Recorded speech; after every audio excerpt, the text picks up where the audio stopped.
Good morning, my futures family, Team Top Step. It's time for the market prep for Friday, July the 7th. My name is John Hoagland. Thanks, as always, for trusting me with your time. And as usual, our focus is on seeking accurate context in these markets, always thinking about risk management and remaining patient in our trading. Speaking of patience, it may take some patience for us to get into these markets today. We've had the unemployment rate, non-farm payrolls, all of those came out at 7:30. Maybe a couple of shocking little things happened. The equities knee-jerk to the upside. They are currently now heading back to the downside. There's a little bit of confliction in the ADP numbers from tomorrow with the NFP numbers from today. Now, non-farm payrolls last month was adding 339,000. They were looking for an additional 225,000 this last month, and it came out at 209,000. Private non-farm payrolls, they were looking for an additional 200,000, a little bit lower than that at 149,000.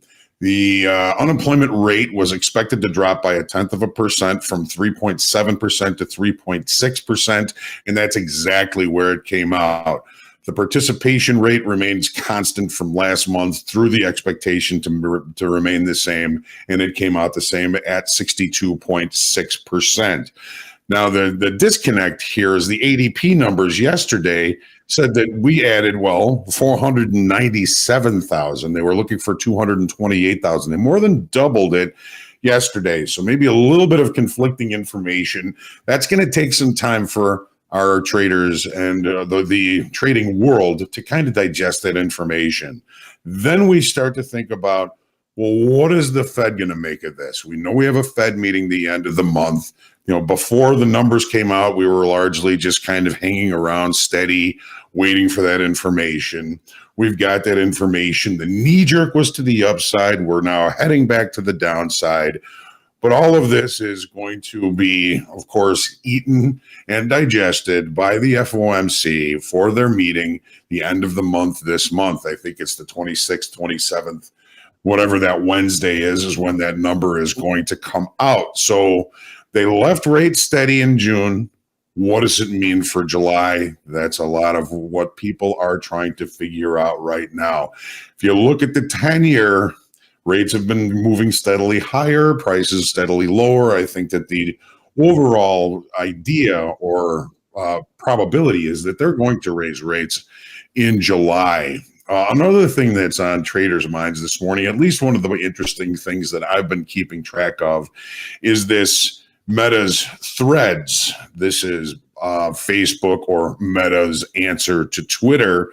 Apparently, they're saying they had more than 30 million signups in the first 24 hours.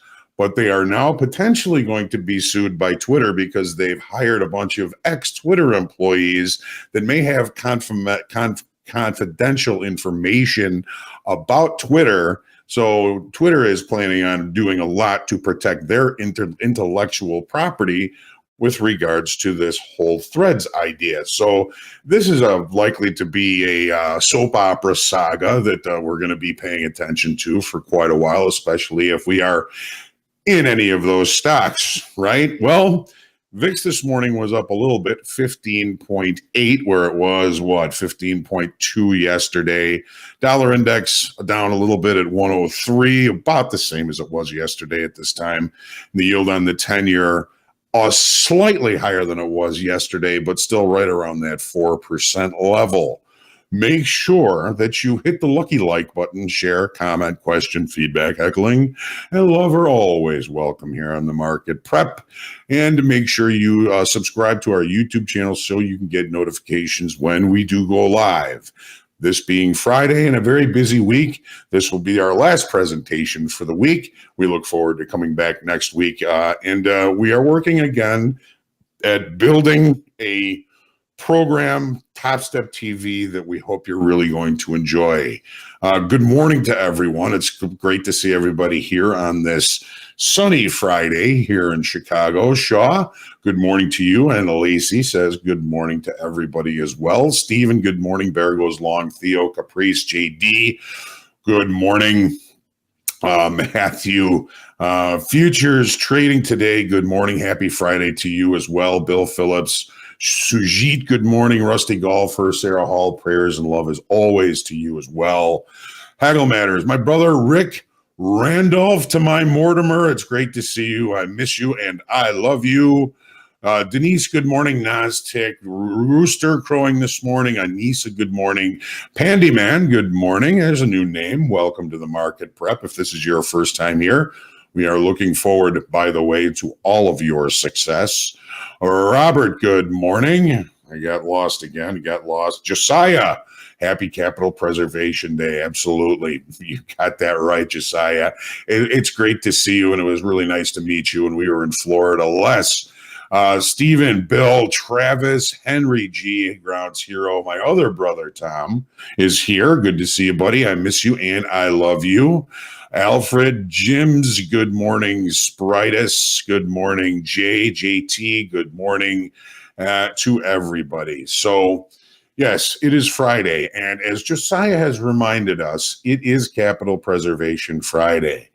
Whatever has happened this week, you've had a good week, you've had a bad week. It's always nice to end the week on a positive note. So stay patient, let the market come to you, stay centered, stay calm. If you make a little bit of money early today, it's maybe not a bad idea to go fishing, go golfing, do some day drinking, whatever it is that you want to do on a Friday. We always said, and I say this just about every Friday, that if you were still in the pit on Friday afternoon, maybe 2 o'clock, you were definitely chasing money. We don't want you doing that. Excellent, Pandy Man. I'm glad you've been watching for about a month. Well, thanks for chiming in and saying good morning. We're glad that you're enjoying the analysis. And you know, when we say it's about context, it's really that's what the prep is about. You know, we're not making any predictions. We're taking a look at the market.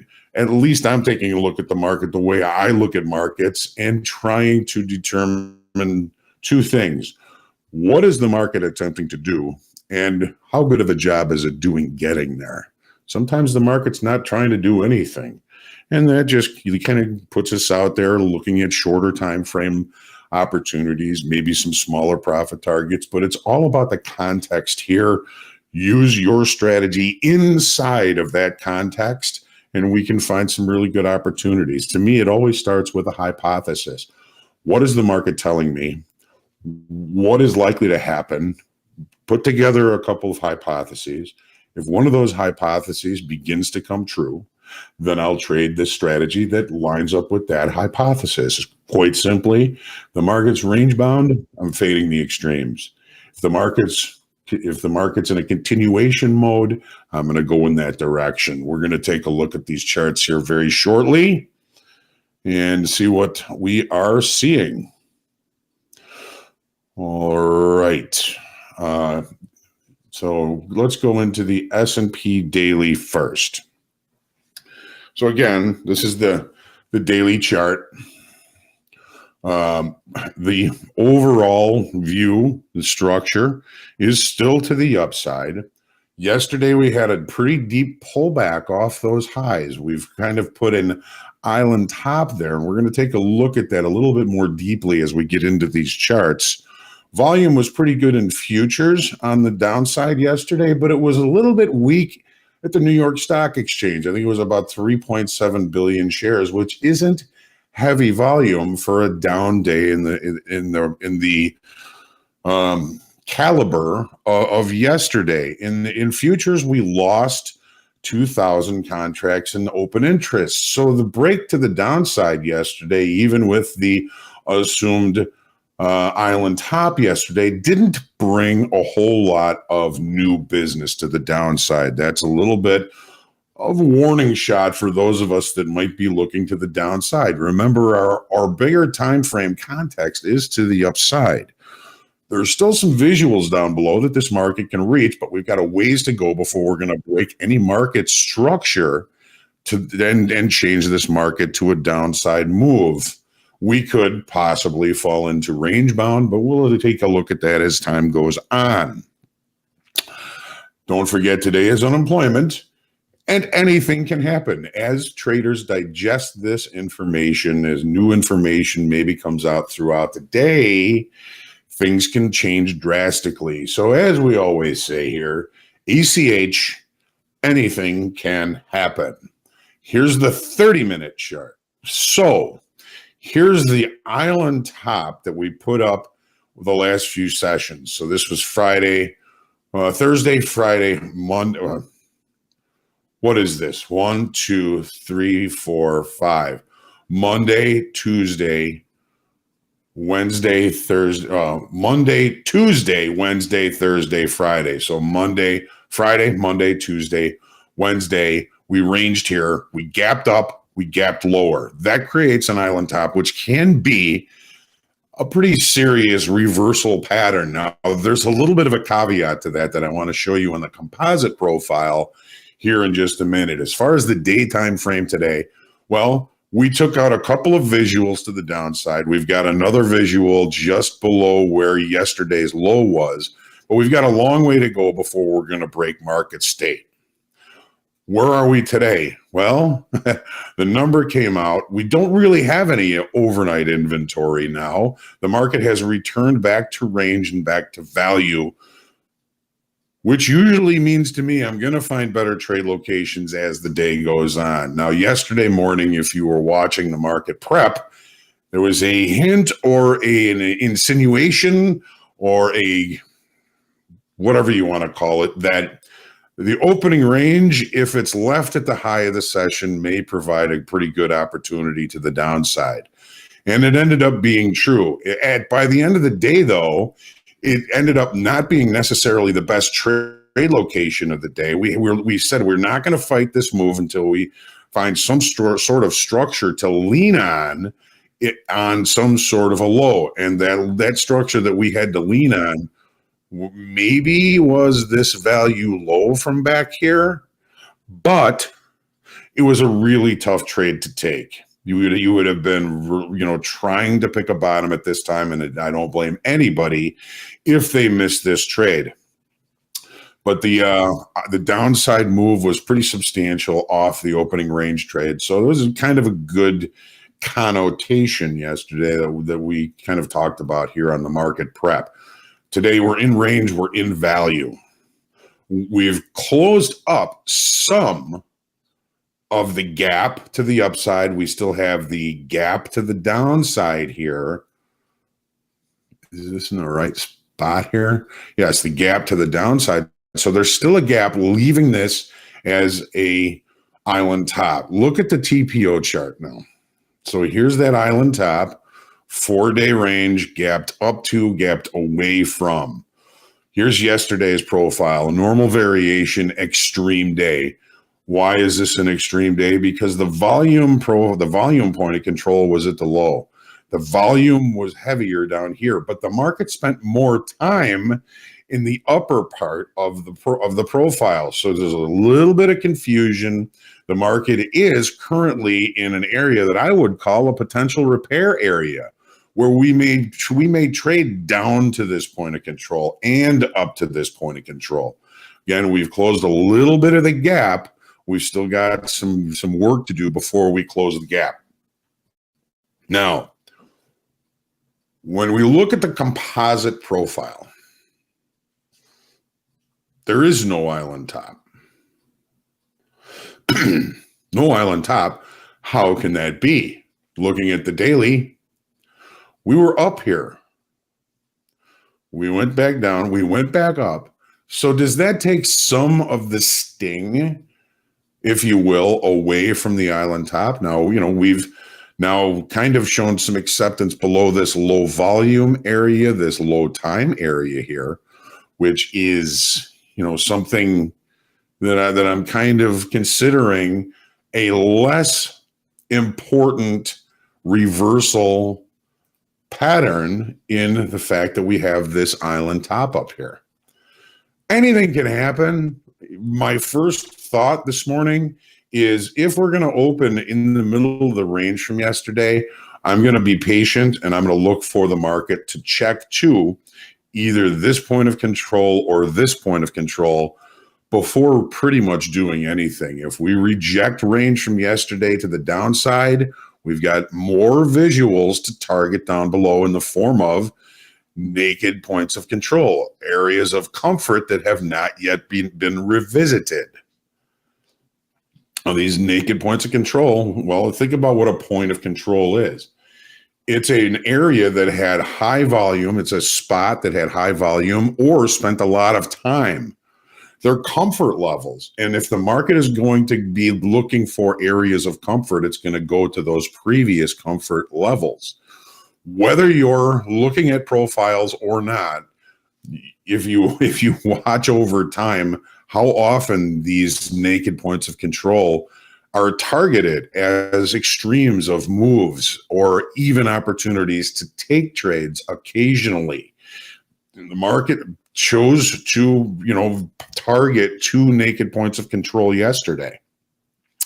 Now we have two here, and we were opening between them. Possible repair. We've got the crude oil opening right now, and I think it's in a really interesting spot. Let's check with crude oil now. This is the daily chart. Our weekly kickoff high is 72.50. The market seems to be trying to creep up on it without it noticing. Apparently, it has noticed. The market has been telling us that that level for now is still too expensive. We have access at the high here on the daily. We've looked up to it in the overnight.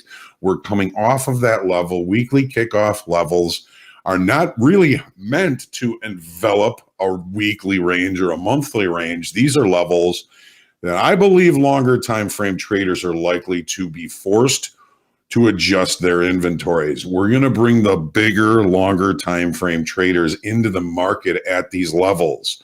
The volume yesterday was higher.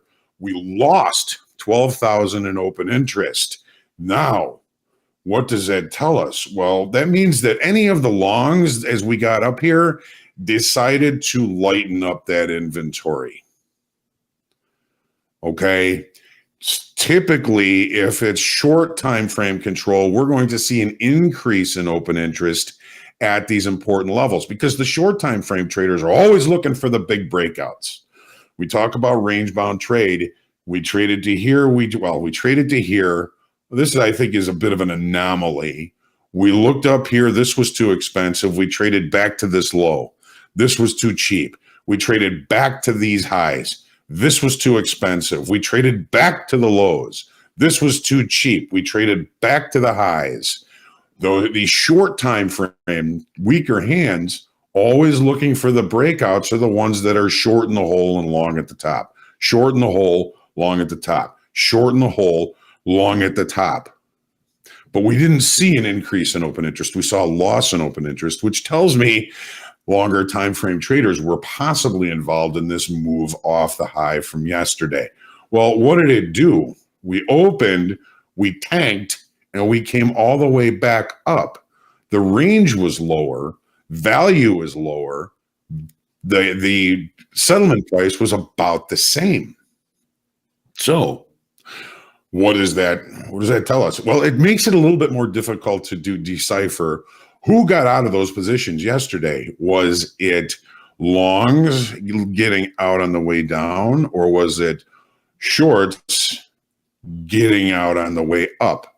Still, the weekly kickoff high offers us opportunity. The market has opened in range, in value, like leaving the opening range at the high of the regular trading hour session. This high right here is going to be an important level as the day goes on if it is reapproached. If we continue to see the market lower moving into value, it's something we don't want to fight until we can find some sort of structure down below that offers us the opportunity to limit risk. Now, looking at the TPO chart, it's a normal variation day. Again, extreme. Volume higher, time lower. Time, to me, is where value is really marking acceptance. A lot of volume up here. Market opened at its high. It's now pushing it back down below this point of control, perhaps looking for a move to this point of control. This normal variation trading day yesterday had low excess on both sides. Excess nonetheless, but not very strong excess. So pretty much anything can happen. Well, anything can happen pretty much any time in these markets. But looking at the longer time frame reference, looking at the open interest that happened yesterday, there's one of two things that I'm thinking about is as to why the open interest dropped yesterday. We took a whole bunch of traders out. They said, the heck with this. Let's see what happens here. Let's see if we get an opportunity. Either that or it was longer time frame traders because most of the volume was on the way down. If you look at the volume bars up here, the market came up here and spent time there, which created this volume point of control being very high. So trading range-bound rules, which we are still in, we're shorting against the high of balance. We're buying against the low of balance. An accepted breakout in either direction, that's something we have to go with. We don't want to be lemmings or laggards. The short time frame lemmings are the ones that are buying the highs and selling the lows. Yesterday's a little bit confusing. Be careful today. Be patient because the market is, again, in range and in value now. Potential repair to the point of control, which is down here, the TPO point of control.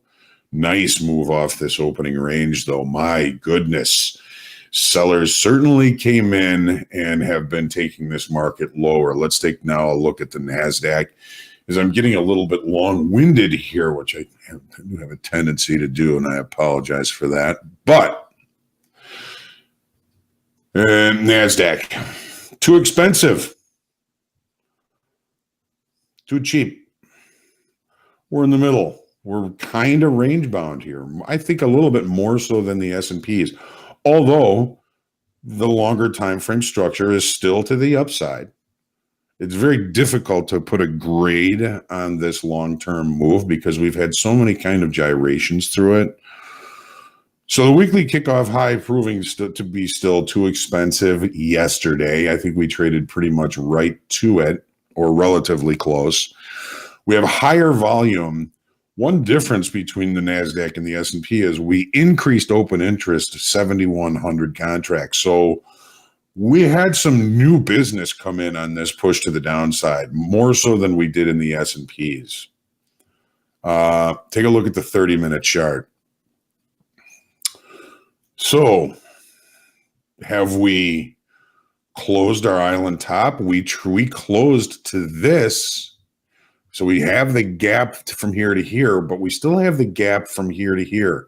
Not looking at this as a close of the island top. Now, we did close it after the numbers came out, but in regular trading hours is where we're really going to close this gap, which would kind of take away the reversal pattern here of the island top.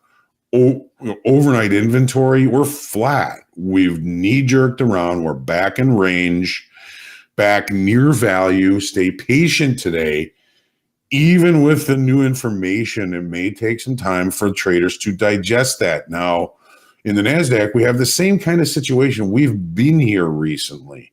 We've seen excess above this level. This move up here with the island top, does it still hold the same power as a island top that has not been previously visited? It's an interesting question, one I've been pondering since yesterday. I think it's going to be very important to pay attention to what happens to the equities with this island top after kind of actually coming back to a previous area of excess. Here's the TPO chart. And I don't have the composite profile for the NASDAQ. However, it's the same situation. It looks a lot like the S&Ps. There's no island top on the composite profile because, again, we've already been there. Yesterday, normal variation, extreme day. Again, TPO, point of control up here. Volume point of control down here. We open between them. The first thing we may do is trade to both. It's repair. with the new information, what are traders going to what's going to happen? How are they going to digest this information? Something we're going to have to find out over time. So in range and in value, I'm usually going to suggest remaining patient, and sometimes it works, sometimes it doesn't. Markets like to make a liar out of me. What about gold? Gold is an interesting market here. We're certainly range bound. Yesterday, we added 9,500 new contracts. There's something going on and some sort of change preparing to happen in gold. Market is right in the middle of the balance area. I'm not suggesting being very aggressive this morning, but I'm just kind of putting us on notice that we start to see open interest coming in here. There's likely a change coming. Inside extended trading hour range, we had a knee jerk that brought us higher. Now we're back in range. Take a look at the 30-minute chart. So there's that knee jerk. We've got overnight inventory to the long side. The push down yesterday and this area here is where all that open interest came into the market. What did Delta do during that period of time? Delta was pretty much higher all day yesterday. Was that new sellers coming in against shorter time frame buyers? It's kind of what it looks like. I mean, value was lower, open interest was higher. The market moved lower. A higher open interest on a move down indicates new selling coming in. Still, in kind of the medium time frame, I think there's more opportunity coming soon. It maybe not today, but coming soon. Overnight inventory again long. It looks like we've opened with a bit of a gap. I don't think we've necessarily closed the gap, which has me looking for a continuation possibly to the upside. We do have a naked point of control that we did see here at the 730 number, so that's already been checked. We continue to push price higher without new business coming into the upside. An inventory adjustment might be something we could look for throughout the day today. We have not quite closed that gap, maybe a close, but where are we? We are in a gap between a naked point of control here and a naked point of control here. It is a probability, be it a strong probability or not, that both of these points of controls could be checked today. Here's the TPO chart. So here's that point of control down here. Here's that point of control here. We check this one. We go down and check this one. Might be an opportunity for us down here. Did we close the gap? I don't think we did. I think we missed it by a tick. This could also be supportive. Let's go through the euro, the 10-year, and the natural gas quickly here. So we've got a medium time frame downside move here. It's not a real strong move. It's more of a inventory eating move. However, we did add 1,900 in open interest off last week's low yesterday on higher volume. So the market has found some buyers down near last week's low. Here's the 30-minute chart. So the only 3 points of contact that I could find to put on this were here, here, and here. Look what's happening above it. We're starting to see some continuation. We've got naked points of control. We've got visuals above. If we continue to hold above here, we've opened with a gap. We haven't been able to close the gap, which says maybe we're going to see this market continue to the upside. Any overnight inventory, all of it came, right before or after the 730 numbers this morning. So it's very difficult to read if there's any overnight inventory left in here. Here's the TPO chart. And access. P-shaped profile, which would indicate short covering, which is not supported by the increase in open interest. So excess and buyers coming in off last week's low, indication of a possible change in direction. That trend line, now that we're above it again, a possible change in direction to the upside. What about the 10-year? 10-year, I think, has been one of the most pure moves since we broke out below last week's weekly kickoff low. And we're still continuing to see really good volume to the downside, increasing open interest by 50,000 yesterday. The downside move is still continuing to exhibit a healthy downside move. So I'm not interested in buying this market without some sort of serious structure. And I'm looking for opportunities to sell it when it exhibits strength because it is getting a B plus in the auction process to the downside. Volume is good. This is the holiday. You can't really count on that. Yesterday, good volume, open interest coming in. There's still money coming into the short side on increasing volume and increasing open interest. That is a healthy downside auction. So I would be looking possibly for opportunities to sell strength when it comes to the market here. What is this saying as far as rates are concerned? I think there's a pretty good or high probability that traders are believing that we're going to see higher rates the end of July. Here's the 30-minute chart. So here's weekly kickoff low. Here's the move down yesterday, increasing volume, increasing open interest. The market had maybe some overnight inventory to the short side. The number comes out. We check that high. We can't close the gap. We can't hold above weekly kickoff high. This would be the kind of strength that I would look at for seeing an opportunity to sell. But it happened on a release, so there's nothing I would have done here. But upon an opportunity back to weekly kickoff low here could provide us the opportunity to limit risk. That's the whole idea behind structure and important inflection levels is you can limit risk there. And this is a pricey tick. So here's our move to the downside. We get continuation. Here's yesterday, a normal variation trading day, neutral in stance, indicating the market used up a lot of its ability to facilitate trade here yesterday. And what's the market's job? The market's job is to facilitate trade. All right. So,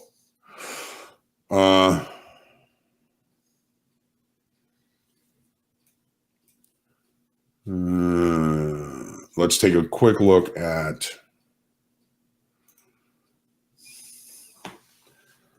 the natural gas.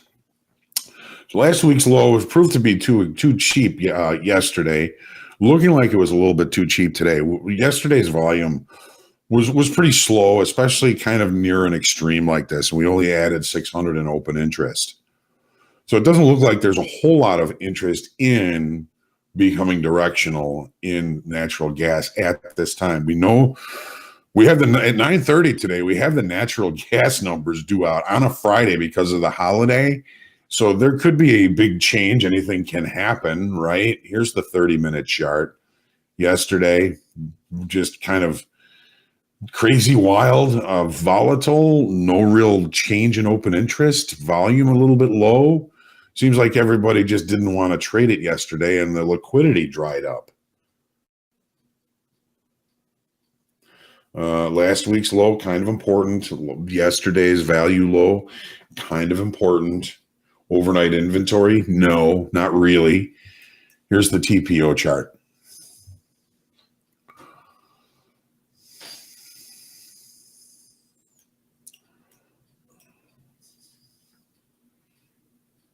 Normal variation, didn't repair the previous day. It looks like we opened lower, went to this point of control, and then turned kind of a B shape, a long liquidation profile, not necessarily supported by the open interest. Excuse me. And in range, in value. Stay patient. stay patient. So thank you, Jack, for helping Joaquim with his question. Nice. Very good. Yes, Jack's a big bond trader, and I've learned a lot from Jack. Jack is a good man. And all right. Well, we've got just a few minutes before the equity opens. So let's take our deep breath. Stay humble, grateful, creative, and centered in your trading today. Remember, if you were a ball of clay on a potter's wheel and you weren't centered, you're not making anything beautiful. Got to center that clay. Got to center your mind, center yourself before you're going to make anything beautiful in anything futures trading. Have a great weekend. Remember, it's Friday. Make a little dough and then go do something nice for yourself this weekend. Don't forget to do that because we work really hard at this and we deserve to do nice things for ourselves. And of course, remember to be kind to others as well. And make sure you say a prayer for peace. Trade well today. Get out there and profit. Hopefully the context we discussed today will in some way help. And again, we're always looking forward to your success. So trade well today and we'll see you later.